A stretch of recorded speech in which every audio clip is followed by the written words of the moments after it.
안녕하십니까. 젊은 시가입니다. 다른 얘기 안 하겠습니다. 바로 영상 보고 시작합니다. 사실 이 9월 2일이라는 날짜는 우리 원장님이나 제가 원했던 거나 제가 배려받아서 상의했던 날짜가 아니거든요. 그냥 이진동 기자가 치자 이런 식으로 이제 결정을 했던 날짜고, 그래서 제가 사고라고 표현했고, 만약 이진동 기자가 10월 달에 그 날짜를 선택했으면 10월이 됐을 거고. 더 이상 논의는 필요가 없습니다. 다시 한번 읊어드립니다. 사실 이 9월 2일이라는 날짜는 우리 원장님이나 저와 상의했던 날짜가 아니거든요. 그냥 이진동 기자가 치자고 결정을 했던 날짜다. 그래서 이를 사고라고 표현했다. 게임 끝났습니다. 이제 누가 거짓말 치고 누가 진실을 말하는지 결론이 났습니다. 박지원이 어저께 뭐라고 말했습니까?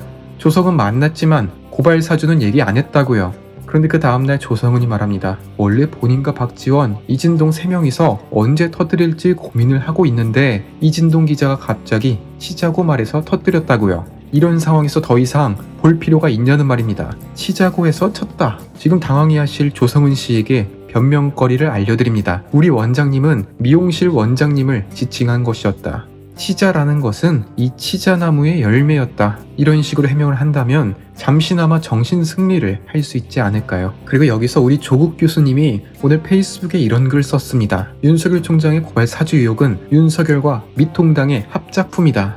우리 서울대 교수님, 제가 수정을 해드리겠습니다. 우리 원장님이나 제가 원했던 고발 사주 의혹은 윤석열과 미통당의 합작이 아니라 조성은과 박지원 그리고 이진동의 합작품입니다. 조성은 말에 의하면 이진동이 치자고 해서 자신들도 따랐다고요. 문 지지자 출신의 유재일 평론가가 지금 상황의 배경을 폭로했습니다. 아주 중요한 정보입니다. 지금 일명 나가리가 된 이낙연과 친문 세력의 입장을 분석합니다. 이낙연에 올인을 했던 친문 세력은 지금 이재명의 경선 승리가 확실시되는 상황에서 뒤늦게 현실을 인식합니다. 여권에서 이재명이 당선되면 자신들은 다 죽는 상황이고, 혹시나 윤석열이 이긴다면 그건 더 최악일 상황일 겁니다. 그래서 차선택으로 덜 아픈 존재로 홍준표를 선택했다는 분석입니다. 물론 이것은 유재일 평론가의 개인적인 생각이지만 일리가 있습니다. 지금 이재명이 문 날리려고 엄청 이를 갈고 있는 것 아시죠? 대법원까지 가서야 간신히 살아남았습니다. 민주당과 이낙연 입장에서는 이재명을 봐준 것으로 생각했지만 이재명은 오히려 칼을 갈았습니다. 그리고 대통령이 된다면 그야말로 민주당은 물갈이가 한번 시원하게 될 겁니다. 윤석열 총장이 된다면 그것은 상상도 하기 싫습니다. 검찰총장이 직속 상관인 법무부 장관 2명을 날렸는데 대통령이 되면 어떻게 될까요? 이런 상황에서 홍준표라는 카드는 상당히 매력적으로 다가옵니다. 어떻게 보면 최악의 선택지밖에 없는 상황에서 우리들을 지켜줄 수 있는 남은 경우의 수입니다. 이런 상황에서 홍준표 후보는 다음과 같은 말을 했습니다. 윤석열은 정권 교체보다 본인의 안주가 더 중요하다고 생각하는 것 같다. 입당할 때부터 당대표와 갈등이 있었고, 당에 들어와서는 의원들 줄 세우기, 구태 정치로 말이 많더니 급기야 개인 문제인 고발 사주권을 당까지 몰고 들어가며 당이 큰 피해를 보게 생겼다. 지금부터라도 당을 생각한다면 스스로 헤쳐나가라. 어떻게 조국이랑 똑같은 워딩으로 내부 총질을 할 수 있습니까? 이재명을 확실히 이길 수 있는지 모르는 상황에서 야권의 단합이 필수적입니다. 개인의 문제를 당에 끌어들이지 말라고요. 저렇게 공작 모의를 한 것이 걸렸는데 어떻게 개인의 문제입니까? 지금 당 전체가 이 말도 안 되는 공작을 막아내며 힘을 합치고 있습니다.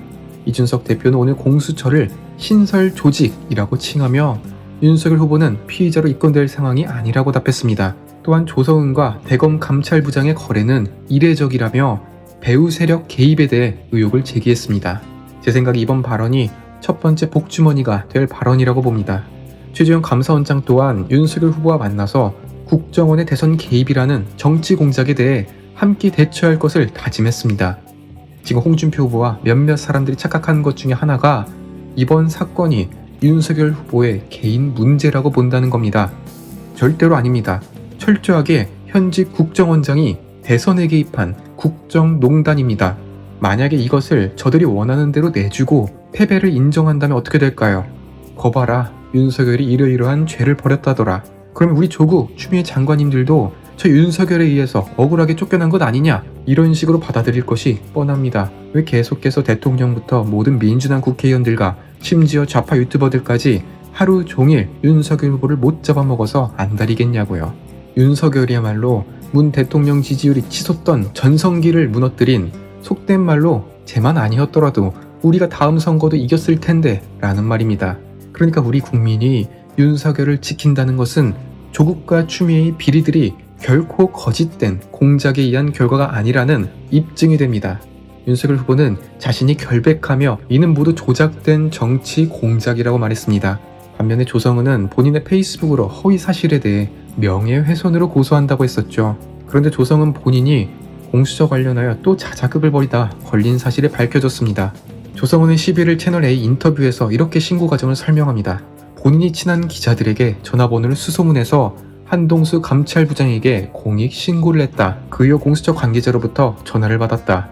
공수처에서 공익 신고자 절차를 다 준비해놨으니까 빨리 좀 협조해달라고 했다는 겁니다. 그런데 그 다음날 본인의 페이스북에는 또 다르게 말합니다. 윤석열이 위협을 해서 본인이 공수처를 택했다고요.